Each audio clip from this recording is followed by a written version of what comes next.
Now it gives me very great pleasure to welcome on stage to discuss this more from the point of view of an amazing, talented CEO of a company called Youfirst. I'd like to welcome on stage the awesome Lujza Bubanova.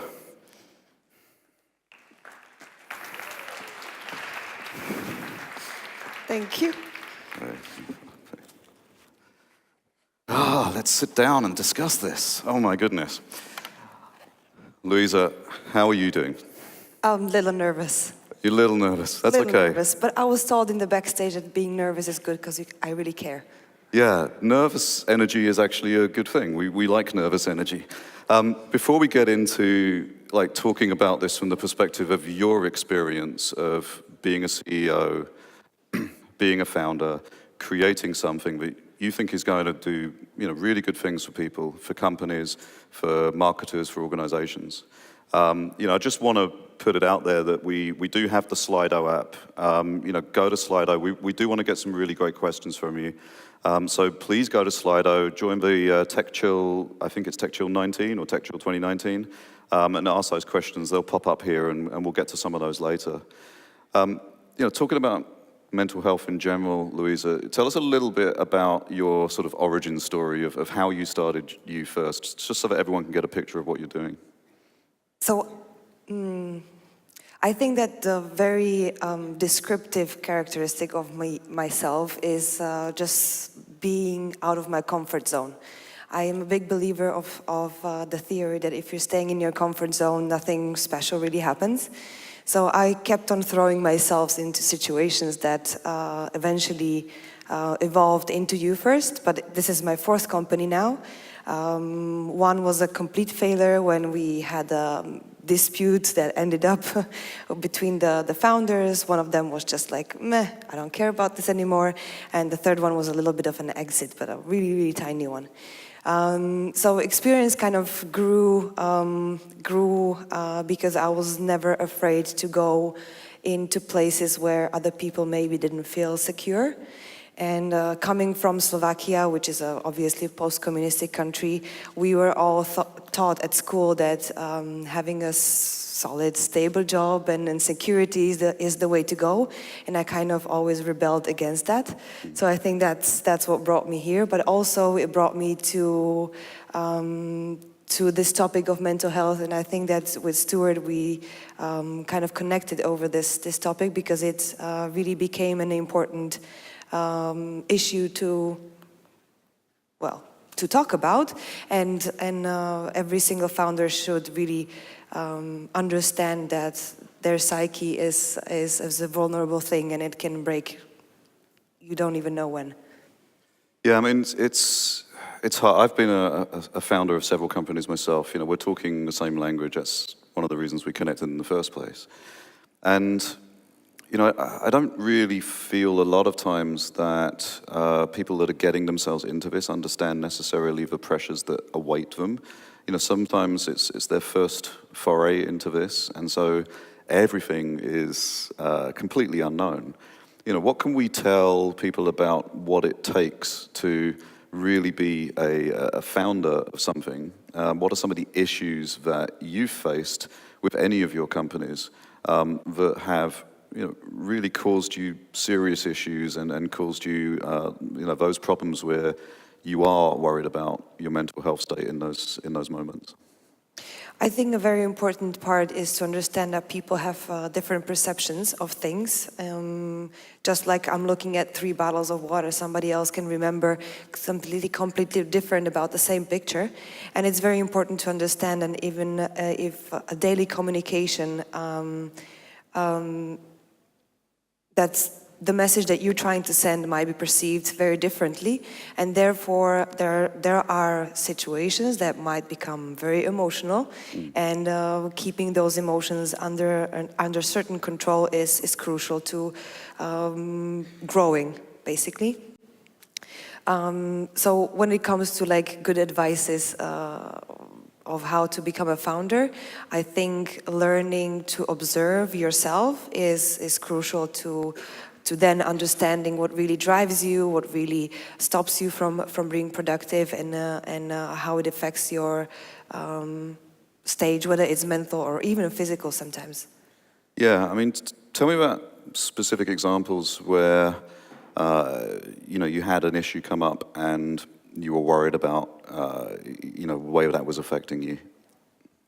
Well, it was actually quite recently when we were raising our third round of investment, and things were getting a little, let's say, lengthy, and it meant that we all had to go to home offices because we were just trying to save money as much as possible, which obviously meant to a stage where everybody, all the team members were actually communicating online, and I realized that it was basically bumping me down, and my family saw that. And obviously the people that love you the most, they care about you the most, and when they see you going down, they're trying to save you. And this was the worst part of the whole process, when your family starts to tell you, give up. Yeah. That's the worst, because they actually get into you, they get under your skin. So this was, for me, the hardest part, where I had to understand that me going down with the mood or motivation or productivity was the reason, because my kind of passion and belief was a little bit touched with my closest people, actually, which is kind of ironic. How do you cope with that when the people that care about you the most question what you're actually doing and question your passion in that way? Yeah, I think this is something that will come up in every founder's story, especially when you're doing something that you're believing is new and disruptive. Your closest people will question you the most, and therefore it becomes a really lonely kind of path. So be ready for that. It's not going to be like everybody's your friend and they're all supporting you and they all see that you're going to do great or whatever. They're not going to be believers, not in the wrong way. It's just they're protecting you, and that protection is hard to cope with. So. Yeah, I mean, do you have any particular coping mechanisms for that? Is there something you personally do that is just going to make that much better? Music. Music, absolutely music. And because I love all sorts of music, but I've learned a very good trick. So when you find out there is let's say a good DJ or a good performer performing somewhere close to you, I learned to put my alarm clock for 3 a.m. in the morning. So I go to sleep, wake up at 3 a.m., go to see the whatever I want to see, and then go back to sleep. And it just makes me happy, and I'm full of energy, and nothing is broken from the real productive cycle. We also share a love of deep house and techno, right? So there is that too. Yeah, I mean, we talked a lot about the issues, the pressure points, but let's get into actually what you do to help, because I know what I do. I meditate every day. That's the first thing. Second thing is I play a lot. I mean, I actually only work typically around about 3, sometimes 4 hours a day. There are some days where I have to push because I've got a deadline and I've got to just go for it. But I only typically work around 3 or 4 hours a day. And the reason I do that is because I maintain that most people actually only work about 3 or 4 hours a day. If you look at these tracking apps that track all of the different things that you use on your smartphone and on the desktop, and then you look at your statistics, actually most people, when you average that out across complete audiences of those apps, most people are actually only really working like 3 or 4 hours a day. The rest of the time, they're staring at a screen constantly. Some people stare at the screen for so long that when they stand up, they think the whole world is two-dimensional, and it takes them a little while to actually be able to judge distance again. And you get bogged down because you get mind fog, and you spend all your time procrastinating on social networks and everything else, and you actually only do a few hours of quality work. What I do instead is I do those few hours of quality work, but in small bursts, and in between I play. I'll go do something fun, something interesting. I'll be with my friends. We'll go out and have, good times, or I'll just go paint something, or I'll make some music, or I'll listen to music, or I'll, go off for a walk, or, whatever it is. It has to be work, play, work, play, work, play, because that keeps me sane and healthy. What is your experience of that, and how have you managed to balance that out? I think this is your approach is very right and open, because actually admitting that you're doing that amount of work daily is for everybody very hard to kind of admit. That's a good word still. It creates a lot of pressure, because everybody else, you see it on social networks, you see it in blog posts about, how they call it, hustle porn. I think hustle porn. Everybody's like trying to prove how hard they work and how many hours they spend in the office, and then they post the late night stories from the office, which I do as well, obviously. But the truth is, and nobody else has to actually know this, but you yourself have to know how much are you, or when are you really productive, and try to work out your schedule around it. For example, for me, now I work from home, because we have the other office in States, so I'm here now. But my number one thing is that I need to get out of my apartment 9 a.m. in the morning, wherever I go. I don't care. I can go for a walk, I can go into a cafe, I can go to visit my parents for breakfast, whatever it is. But if I stay at home, I know that that day will be just ruined with just staring into the ceiling or out of the window, or playing some music and then doing nothing really. So for me, I've learned and I've observed myself that morning ritual of getting out of the premises at 9 a.m. is crucial for me to then be productive. So I think and for me, I've learned that it's a little bit of a guilt game, and a little bit of being proud of myself. So if I don't get out of the apartment before 9, I feel guilty. But then when I do, I feel a little proud of myself. So yes, I've done it once again. And I think this little game of how to play around with your mind is something that everybody should try. I don't think there's a real guidance what you should do, but that game of guilt and feeling proud is very nice. It is, and we kind of answered a question from Elvis. Elvis is in the building, thank you. So we've already covered that one off. We've got some really interesting questions coming in. I want to get to some of these. Even simple little mental tricks, like waking up in the morning and the very first thing you do is actually make your bed. Like, making your bed is a ridiculously simple mental trick that everybody can just do, because it gives you an immediate sense of accomplishment first thing in the morning. You've actually done something. And that sets you off on the right frame of mind for the rest of the day. So, for me, I wake up, immediately meditate, get up, make my bed. I already feel like I've had 2 amazing accomplishments in the day. And then I'm grateful for those. Gratitude goes a long way, right? Actually just spending less than a minute writing down a few things that you're grateful for at the end of the day is an incredibly powerful thing, and keeps you in the right frame of mind, because there is a lot for us all to be grateful for, like every single day, without fail. Even on the worst days, there are things to be grateful for. I would just like to add, because it really seems like a little, maybe trivial, that making a bed or leaving out of the apartment at a certain time. But if you think about it, our society have learned by our medicine to keeping our bodies alive for 100 years, right? We were made to live 30 years. But all of a sudden we have this working bodies that work so long, and mental health is something that we need to know, or we need to learn how to be occupied for 100 years instead of 30. Right. So there is a big gap in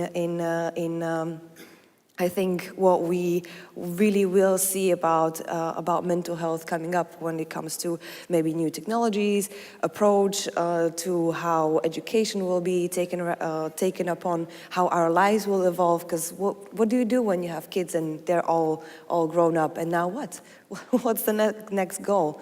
So there's mental health is extremely important, and even though it sounds trivial from making bed, but it's really something that will keep us as society sane.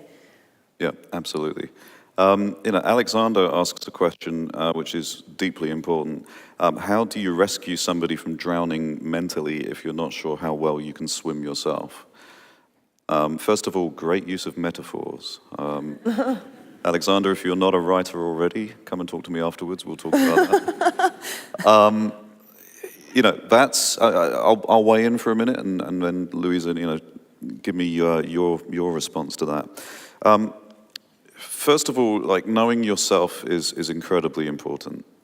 Even if in knowing yourself you realize your failings and the places that you can't go, that's as important as knowing the places that you can and the things that you can do. Maria introduced me a little bit differently because, yes, I'm a writer for VentureBeat, yes, I'm managing editor at Grit Daily, but I'm also co-founder at an organization called Tribe of Why, which is based in Marrakesh. And what we do is, it's a completely non-tech thing. It's as far from the tech industry as you could get. What we do at Tribe of Why is people come to Marrakesh, they spend 10 days with us usually, and in those 10 days we do all sorts of science-backed exercises, spiritual but not sort of Burning Man fake spirituality, like spirituality again backed by science, and wisdom that has been passed down from people through hundreds of years.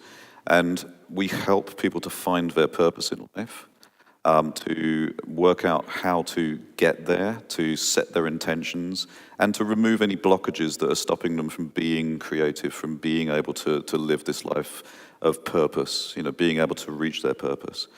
And so it's an intense process. It's something that most people don't go through in their lives. And as a result, most people don't know themselves, and they don't know their failings and their positive areas. They just don't have that understanding.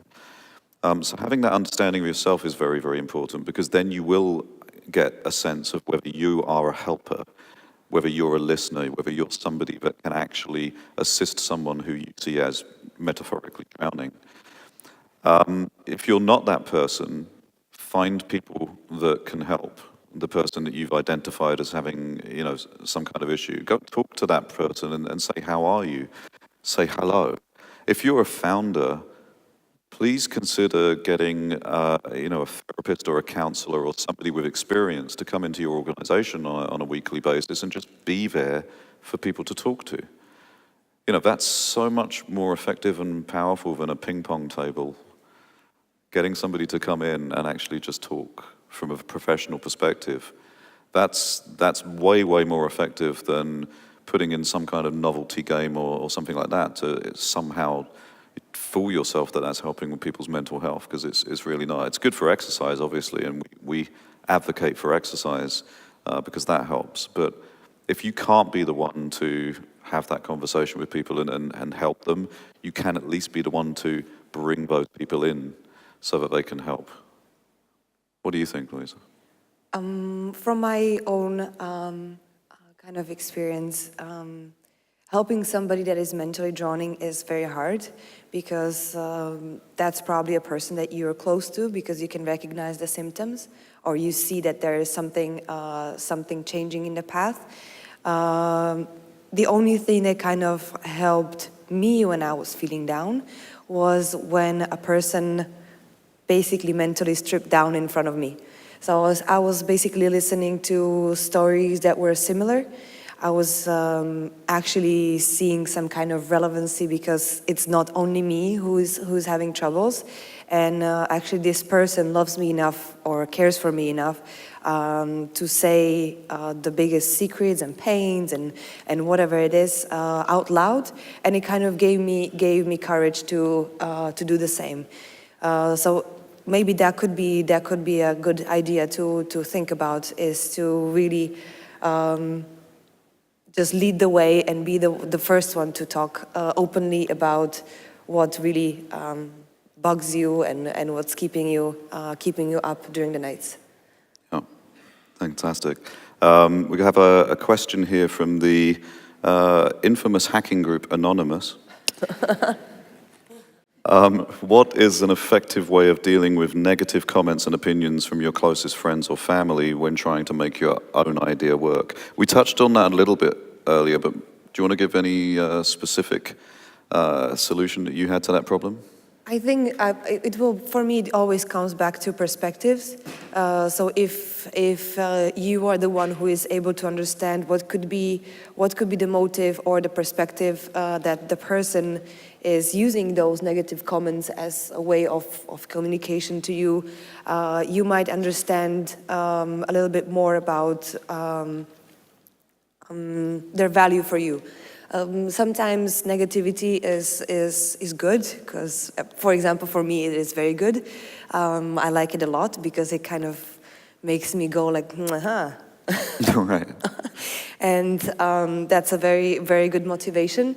And sometimes it's just how these people are dealing with their own feelings rather than being helpful to you or really stating something that has value for you. So sometimes it's really, it always is actually really about you, and to understand the perspective and filters, whether it's mood, whether it's kind of state of life, whether it's something that they might be jealous about you, which is a very normal human feeling. So don't hate them back. Maybe just understand what is happening.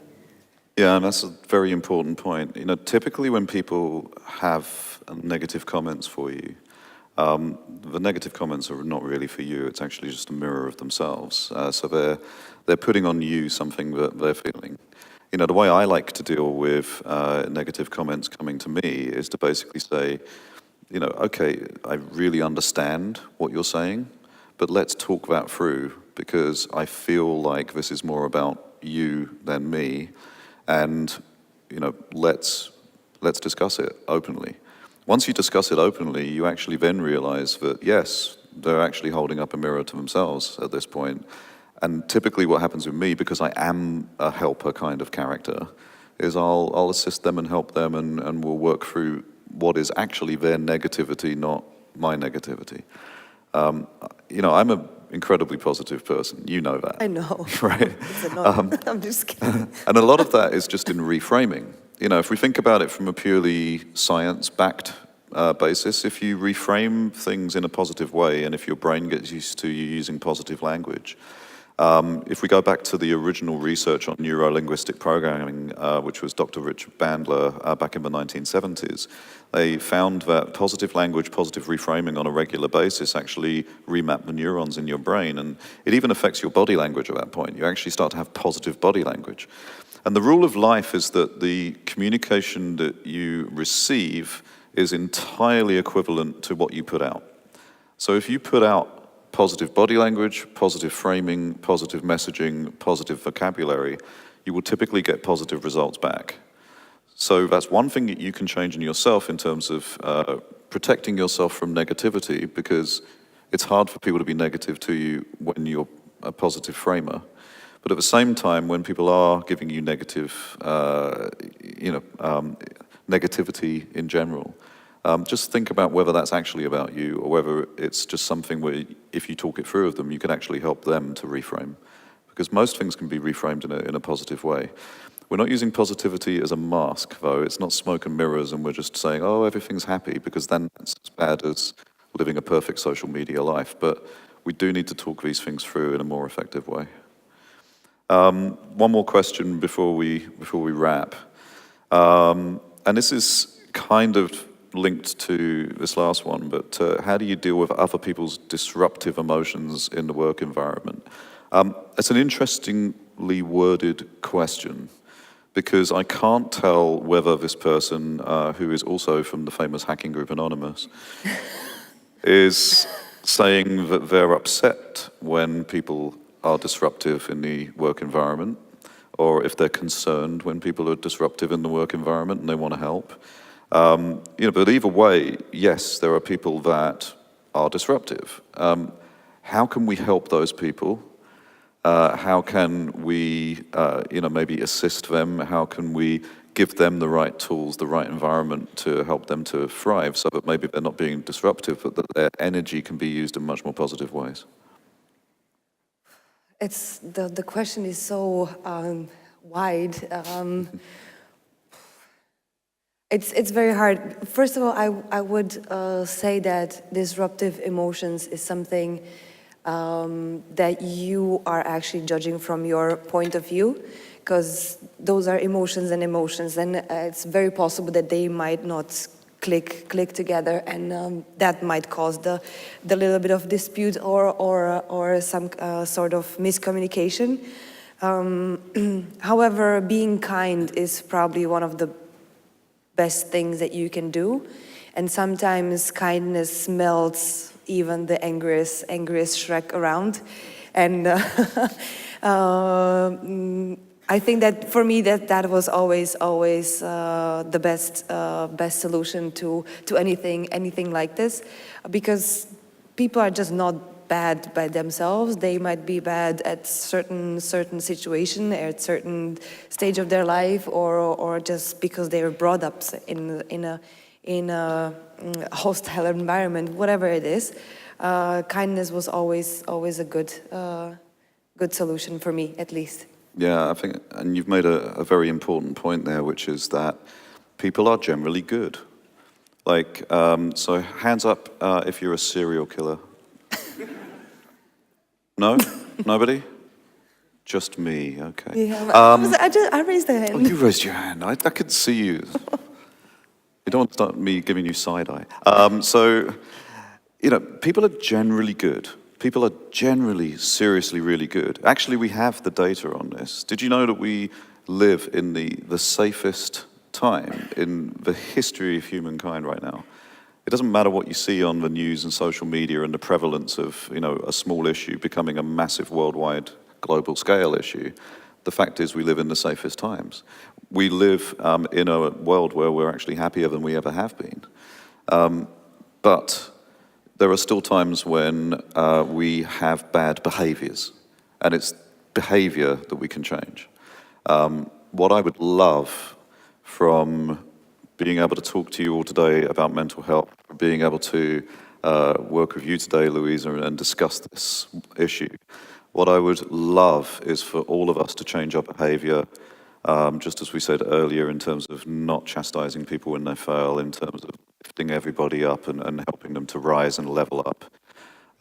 In terms of just sitting and talking to each other in an adult fashion about these very, very important topics, let's all change our behavior from this point forward today and start a ripple wave of awesomeness across the entire globe.